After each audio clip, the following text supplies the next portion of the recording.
नमस्कार दोस्तों, कैसे हैं? उम्मीद करता हूं आप स्वस्थ होंगे, व्यस्त होंगे और मस्त होंगे हर बार की तरह।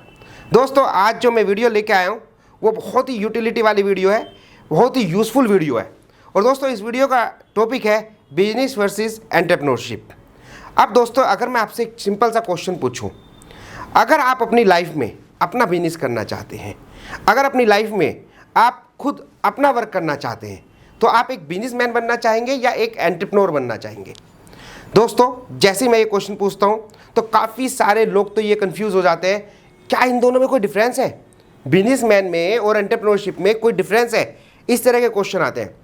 तो दोस्तों, इस वीडियो के थ्रू मैं आपको बताऊंगा कि बिजनेसमैन और एंटरप्रेन्योर में क्या अंतर है, और आपको एक एंटरप्रेन्योर होना चाहिए या बिजनेसमैन होना चाहिए। तो ऑलवेज आपको एंटरप्रेन्योर होना चाहिए। आपने देखा होगा जितने भी बड़ी बड़ी यूनिवर्सिटी के जो कोर्स होते हैं वो बी एंटरप्रेन्योर पे होते हैं, ना कि बी बिजनेसमैन पे। आप समझ रहे हैं? तो बी एंटरप्रेन्योर, पहले आप ये तो जान ले कि एंटरप्रेन्योरशिप होती क्या है और ये बिजनेस से कैसे डिफरेंस है। दोस्तों, मैं आपको यहाँ पे ये बताना चाहूँगा, ये मत सोचना, लोग नॉर्मली पता क्या सोचते हैं कि एक एंटरप्रेन्योर होना है तो बहुत बड़ा ऑफिस होना चाहिए, बहुत सारे पैसे होने चाहिए, बहुत सारा क्वालिफाइड स्टाफ होना चाहिए। एंटरप्रेन्योर बनना इतना सिंपल नहीं है। ऐसा दोस्तों कुछ भी नहीं है। मैं आपकी नॉलेज के लिए बता दूं कि एक स्ट्रीट वेंडर जो गली में सब्जी बेचता है वो भी एक एंटरप्रेन्योर हो सकता है, और एक एंटरप्रेन्योर, एक बिजनेसमैन जिसकी कलेक्शन करोड़ों में है, वो भी एक एंटरप्रेन्योर ना होके एक सिंपल बिजनेसमैन हो सकता है। ये जानने के बाद आप भी सोच रहे होंगे, अरे ये क्या बात, सर ने ये क्या बात कह दी, दोनों में बड़ा डिफरेंस है। तो चलो दोस्तों, देखते हैं इन दोनों में क्या डिफरेंस है। दोस्तों, जो बिजनेसमैन होता है वो एक रूटीन वर्क करता है। जैसे फॉर एग्जांपल मेरे अंकल की दुकान है या शोरूम है, वो सुबह जाते हैं, कंजर्वेटिव नेचर है, अपना सुबह गए शाम को आ गए, कोई उसमें कुछ नहीं है, रूटीन वर्क अपना कर रहा है, कोई नया आइडिया नहीं है। और लेकिन जो एंटरप्रेन्योर होगा वो नए और नए आइडिया के साथ काम करेगा। अभी टेक्नोलॉजी चेंज हुई तो मुझे नया क्या करना है, अपना एग्जिस्टिंग बिजनेस है उसमें नए नए आइडिया उसमें लगाता रहेगा, किस तरह से ग्रोथ करी जाए, हर एरिया में ग्रोथ करी जाए। तो बिजनेसमैन एक रूटीन वर्क करेगा और एंटरप्रेन्योर एक नए नए आइडिया के साथ काम करेगा। जो बिजनेसमैन होगा दोस्तों, वो पैशन के लिए काम नहीं करेगा, वो पैसे के लिए काम करेगा। लेकिन जो एंटरप्रेन्योर है वो पैशन के लिए पहले काम करेगा, पैसा उसके पीछे पीछे आ जाएगा।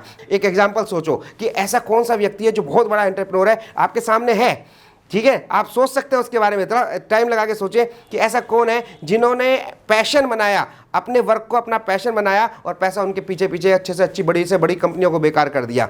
और वो है बाबा रामदेव। एक साधु संत होने के बाद भी, क्योंकि उन्होंने पैशन के लिए ये काम करा, योगा को घर घर तक पहुंचाना है, ये उनका पैशन था। और आज वो पैशन तो पूरा हो ही गया, उसके पीछे कितने पैसे आप भी जानते हैं, कितनी कंपनियों को उन्होंने नीचे गिर दिया, कितनी कंपनियों को उन्हें MNC कंपनियों तो खूब ही नीचे गिर दिया। बिजनेसमैन जो होंगे दोस्तों, वो सिंगल ग्रुप में काम करेंगे, उन्हें ग्रुप में काम करना पसंद नहीं होगा, क्योंकि वो किसी पर ट्रस्ट ही नहीं करते, कंजर्वेटिव नेचर होती है और ग्रुप में काम करना ज़्यादा अच्छा नहीं लगता उन्हें। उनका कोई आइडिया होता तो उन्हें डर लगता है कहीं मेरी टीम मेंबर इसे चुरा ना लें, या मेरे एम्प्लॉय को पता ना लग जाए, कभी वो इसे चुरा के वर्किंग ना कर लें। लेकिन जो एंटरप्रेन्योर होगा वो क्या करता है दोस्तों, वो जॉब क्रिएटर होता है। यानी कि किसी भी व्यक्ति के बारे में वो जानते हैं और उनका फोकस है, कोई काम कर रहे हैं और उन्हें लगा कि ये व्यक्ति हमारे लिए काम हो सकता है, इसमें इस प्रोजेक्ट में वो अच्छा अपना इनपुट दे सकता है, तो तभी उसे जॉब पे रख के एक टीम भावना की तरह उससे काम करते हैं और अपने जो विजन है, बिजनेस का विजन है, उसे अचीव करते हैं। तो जो बिजनेसमैन होगा वो सिंगल वर्क में काम करेगा, और जो एंटरप्रेन्योर होगा वो जॉब क्रिएटर होगा, वो सिंगल में नहीं बल्कि टीम वर्क में काम करेगा।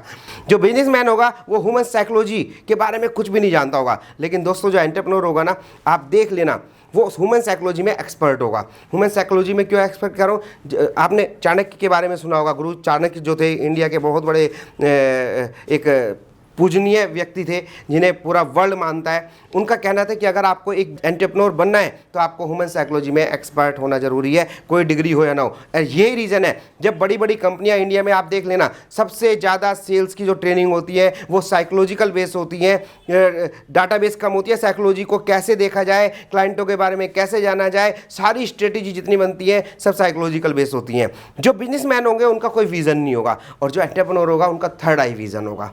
थर्ड आई विजन क्या, वो दूर तक की सोचेंगे कि अगर ऐसा होगा तो क्या करना है, अगर प्लान ए है, प्लान बी, प्लान सी में हमें क्या करना है, प्लान ए फेल हो गया तो प्लान बी में हमें क्या करना है। थर्ड आई विजन उनका होगा। जैसे मैं आपको एग्जांपल बताता हूँ, मैं सीए हूँ, इन प्रैक्टिस में हूँ। जब कोविड आया तो काफ़ी सारे लोग परेशान हो गए कि काफ़ी सारे क्लाइंटों ने हमारे से कहा कि सर हमारा बिजनेस ठप हो गया और हम डूब गए और इतना लॉस हो गया। लेकिन उनमें से कुछ व्यक्ति ऐसे थे जो ये कहते थे, जिन्होंने थर्ड आई विजन का मैं जो एग्जांपल दे रहा हूँ, कुछ क्लाइंट थे वो बहुत खुश थे, कह रहे थे कि कॉमर्शियली उनके लिए बेनिफिट हुआ। कोविड तो गलत हुआ, जो भी जैसा भी हुआ, लेकिन कॉमर्शियली उन्होंने अपना देखा कि हेल्थ सेक्टर डेवलप होने वाला है। उन्होंने सैनिटाइजर के और इस तरह से जो कनेक्टेड आइटम थे उनकी वर्किंग करी, नेशनल इंटरनेशनल करी और काफ़ी अच्छा उन्हें प्रॉफिट हुआ। तो थर्ड आई विजन की क्या अपॉर्चुनिटी आने वाली है, क्या लोगों को प्रॉब्लम आने वाली है, उसका सोल्यूशन देना।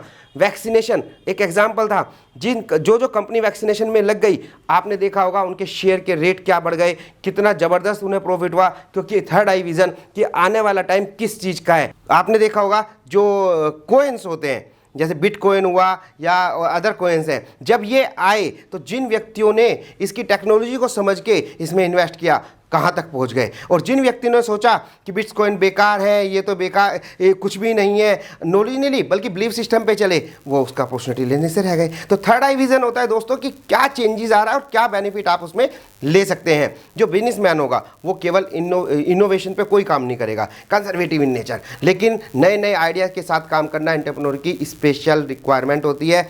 अगर वो नए नए आइडिया पे काम नहीं करेगा तो शायद वो डिप्रेशन में चले जाए। मैं एग्जाम्पल आपको बताता हूँ, हमारे टाटा रतन जी हैं, बहुत आदर्श एंटरप्रेन्योर है। आज की एज में भी नई नई चीज़ें उन्हें देखने को मिलती हैं कि आज विस्तारा को ले लूँ, आज मैं एयर इंडिया को कवर कर लूँ, मतलब कितना उन्होंने कंट्रीब्यूशन करा। मैं केवल एक एग्जांपल दे रहा हूँ एंटरप्रेन्योर की स्टेटस देखने के लिए कि उनकी नेचर किस तरह की होती है।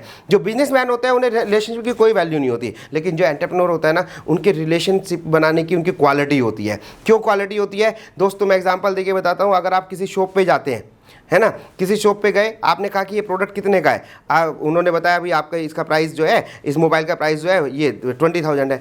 और अगर आपसे उन्होंने पूछा, कस्टमर ने, सर इस पर कोई डिस्काउंट है, तो बड़ा रूडली व्यवहार, नहीं डिस्काउंट नहीं है, आप देख सकते हैं कोई डिस्काउंट नहीं है, बड़ा रूडली, कोई रिलेशनशिप मेंटेन नहीं होगा। लेकिन जो बड़ी बड़ी कंपनियाँ हैं वो रिलेशनशिप पे इसे मेंटेन करने के लिए सेल्स की ट्रेनिंग देती हैं कि सर हमारे पास डिस्काउंट नहीं है, अगली बार कोई डिस्काउंट आएगा तो हम आपको फ़ोन करके इन्फॉर्म करेंगे, आप पानी लीजिए। एक अच्छा रिलेशन से मेंटेन, अगर आपका प्रोडक्ट नहीं भी परचेज करा तो भी वो व्यक्ति जब आगे आएगा तो सबसे पहले वो आपकी शॉप पे आएगा, क्योंकि उसे एक अच्छा बिहेवियर मिला है।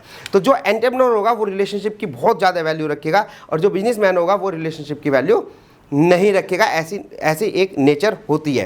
तो दोस्तों ये थे कुछ ऐसे एग्जाम्पल जिसमें आप अपने आप को जज कीजिए, आपकी कहाँ पे नेचर लाई करती है, आप बिजनेसमैन हैं या आप एंटरप्रेन्योर हैं। और अगर आप एंटरप्रेन्योर हैं तो कांग्रेचुलेशन, हमें लाइफ में एंटरप्रेन्योर ही होना है।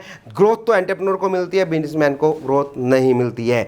तो दोस्तों एक मैं इसके साथ साथ आपको एक चीज़ देता हूँ, अगर आप अपने व्यवसाय में, अपने बिजनेस में डेवलप होना चाहते हैं तो 3 मैटर करते हैं। ऐसे तो अगर मैं कहूँ कि अगर आप डेवलप होना चाहते हो तो आपको क्या क्या चाहिए, तो हर व्यक्ति बहुत सारी चीज़ बता देगा। सर मेरे पास कैपिटल भी होनी चाहिए, मेरे पास स्टाफ भी होना चाहिए, मेरे पास रॉ मटेरियल भी होना चाहिए, मेरे पास स्किल लेबर होनी चाहिए, बहुत सारी चीज़ चाहिए होंगी। लेकिन मैं आपको कंक्लूड रूप में एक चीज़ बताता हूँ, 3 चीज़ बेसिक चाहिए होती है दोस्तों। एक होता है एटीट्यूड, एंड सेकंड होता है स्किल, एंड थर्ड होती है नॉलेज। अगर इन 3 का कम्बिनेशन आपके साथ है तो आपको आपका व्यवसाय में सक्सेस होने से कोई नहीं रोक सकता। इसमें भी अगर मैं आपसे ये कहूँ कि 100% सक्सेस के लिए क्या चीज़ सबसे ज़्यादा ज़रूरी है, सबसे पहले जो होनी चाहिए वो क्या है, तो दोस्तों कुछ लोग कहेंगे सर स्किल होगी तो हम एंटरप्रेन्योर बन सकते हैं। नहीं दोस्तों, स्किल तो हर किसी में है। क्या हर स्किल वाला बंदा एंटरप्रेन्योर है? नहीं। दूसरे कुछ लोग कहेंगे नॉलेज, सर नॉलेज होगी तो हम एंटरप्रेन्योरशिप स्टार्ट कर सकते हैं। नॉलेज तो गूगल बाबा पे सारी पड़ी है, फिर तो पूरी दुनिया एंटरप्रेन्योरशिप कर सकती है।